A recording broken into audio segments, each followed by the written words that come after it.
તો સુરેન્દ્રનગરના પાટડીના ઓડુ ગામે શાળા પ્રવેશોત્સવ ઉજવવામાં આવ્યો હતો। શાળા પ્રવેશોત્સવમાં ગ્રામજનોએ ફરિયાદ કરી હતી।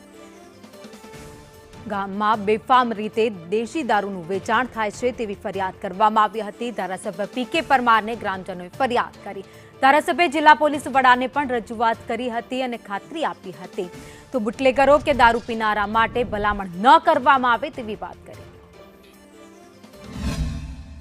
આજે હું એસપી ને દારૂ બંધ કરાવવા માટેની વાત કરું છું અને એની અંદર મહેરબાની કરી કોઈનો યુવાન ભાઈ હોય દીકરો હોય મહેરબાની કરીને પીધેલી હાલતમાં હોય પોલીસ સ્ટેશને લઈ જાય તો એને છોડાવવા માટેનો કોઈ પ્રયત્ન ના કરતા એટલી હું તમને પણ વિનંતી કરું છું કારણ કે આપણી પણ જવાબદારી છે।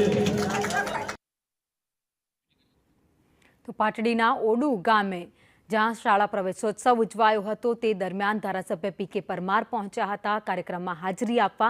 જ્યાં સ્થાનિકો દ્વારા તેમને રજૂઆત કરવામાં આવી હતી કે ગામમાં બેફામ રીતે દારૂનું વેચાણ કરવામાં આવે છે। ત્યારે સ્ટેજ પરથી પીકે પરમારે કહ્યું હતું કે જે લોકો આ રીતે દારૂનું વેચાણ કરે છે તેમને છોડવામાં નહીં આવે અને જો તમને પણ ખબર પડે છે તો તાત્કાલિક મને જાણ કરજો, તેમના સામે કાર્યવાહી કરવામાં આવશે।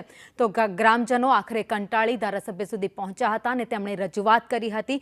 સાથે ધારાસભ્યએ પણ તેમને ખાતરી આપી કે આવું અગાઉ જેટલી વાર થઈ ગયું છે હવે પછીથી નહીં થાય તેવી ખાતરી તેમણે આપી હતી। જો કે ગ્રામજનોની જે રજૂઆત છે તેના સામે કડક કાર્યવાહી બુટલેગરો સામે કરવાની પણ તેમણે વાત કરી।